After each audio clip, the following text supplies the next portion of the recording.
Hello, this is Sam Simon, also known as Dementia Man, for the week of November 25th. This is my weekly blog, and this week I'm going to blog about thankfulness, gratitude. You know, I suspect that someone who has now been diagnosed with Alzheimer's disease, a neurocognitive disorder with no known cure, might find it hard to be thankful. But now that I'm in my 80th year of life, I'm 79, means I'm going to turn 80 at the end of my birth year in July of this year. There is a lot to be thankful for. And if you'll indulge me, I'll try to keep it a little bit short, but maybe I can help model a mindset and attitude of being thankful and acting on that gratitude that might inspire you and others in your life and our lives to also both be and express gratitude for everything in life. So I want to start, by the way, just because you might be seeing this pop up on Monday, the 25th. It's my daughter's birthday. Happy birthday, Dr. Rachel Simon Proper. She still goes professionally by her maiden name, Dr. Rachel Simon, and she is Rachel Simon Proper. I'm not going to give you the year, but she is now the senior partner in her dental practice, um, children's dentistry, pediatric dentistry. She's been doing it over 20 years. Well, I am so grateful that she has been able to find her own way. She has two wonderful daughters, a terrific husband, and am I so grateful they lived not too far away and that they are living a meaningful life. Of course, we do have a son. It's just that in his birthday, and we're very thankful. Marcus Simon, his two children now both in college. How did that happen?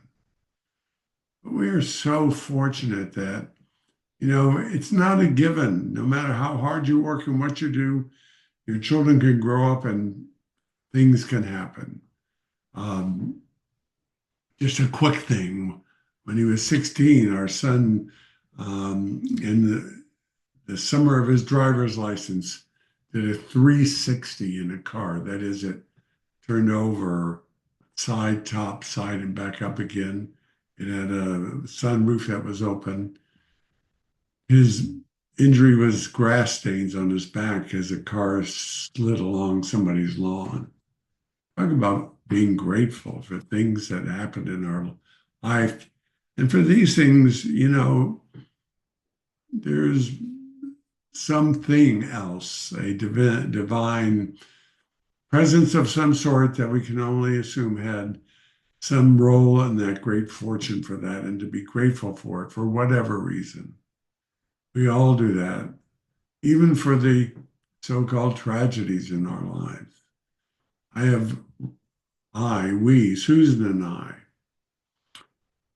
have the unique opportunity to each now have had a terminal diagnosis. Susan in 2000 was diagnosed with advanced breast cancer, and the doctors pulled me aside and said, get ready. And then in 2022, I got the Alzheimer's diagnosis.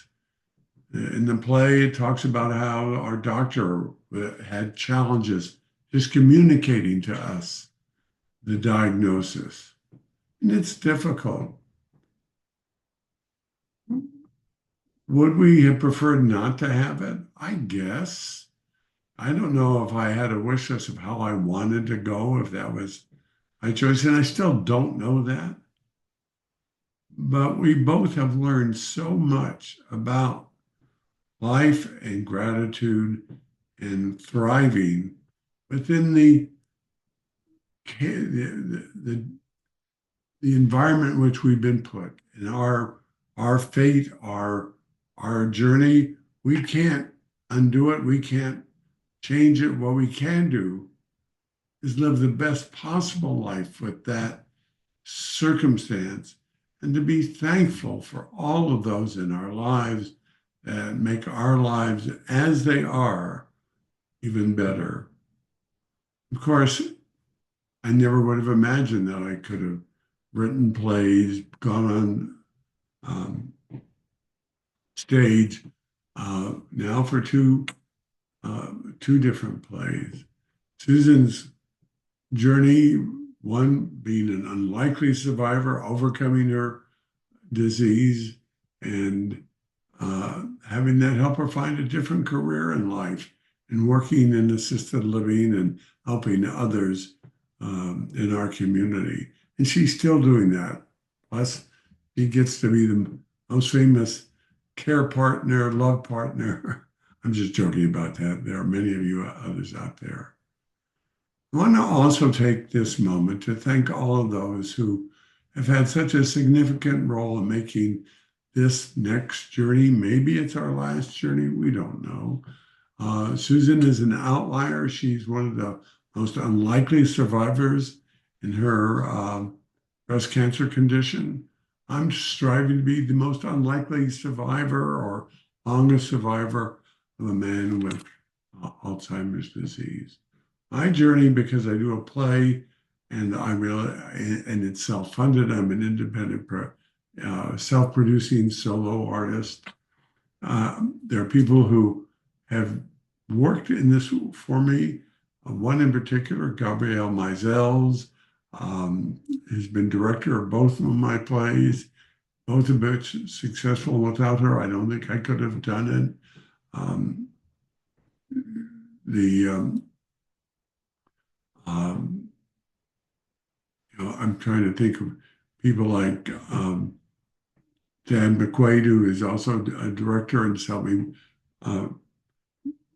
with, tremendously with Dementia Man. People have asked me who's directed it. Just yesterday, the performance, people were looking at the credits and were giving praise to you guys out there too. I also want to thank those who have made it possible financially. I know Giving Tuesday's coming up. I think it's the Tuesday after Thanksgiving. And you're going to get a lot of requests from nonprofits. At the end of the day, our work, this plays, particularly Dementia Man, could not have been performed or created without the generosity of donors. Now, I want to shout out the organization Fractured Atlas. It's a New York-based nonprofit whose goal is to help small individual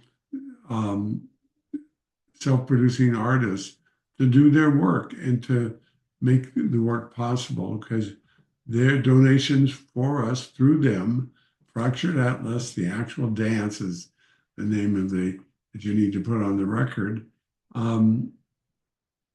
it has made it possible for me to do this work. And in fact, if you go onto our website, dementiaman.com, and look at the donation page, you'll see me acknowledge all of those who have provided support to this work.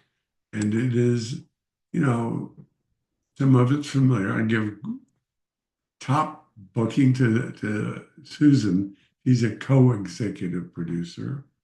But then there's also folks like Chris White. He and I worked together in 1970 and still do things together. Rabbi David Saperstein, who is a great friend. He's helped support this because his family has been affected deeply by the disease. And all those, I have my sisters and my cousins, my children have helped support it. But, people who've been moved by the show and want to help bring it to everybody who needs to see it. There are organizations, Dementia Spring, my friends in Las Vegas, Dangle and Dot, both of those are involved in cognitive programming to help develop a positive perspective about going through life with these things in absolutely artistic new directions. A&D, they're my theatrical company from way, I don't know, 20 years now. Started with them. They led me to believing in myself that I could do theatrical work through theatrical improv. And, folks that have come through my life, including the late Gary Austin, who founded the Groundlings in LA. That's where all the Saturday Night Lives came from. He was my improv teacher. Improv has changed my life. Breathwork, Carol Fox Prescott and her work have changed my life. They've all, I have so much gratitude for that. And you can't plan all that. I couldn't plan it. It's in part by learning how to say yes. Yes, and that's improv, but it's also a rule of life that lets us find the possibilities in our life. So I just wanted to say thank you to all of you who watched this, listened to this, have sent contributions.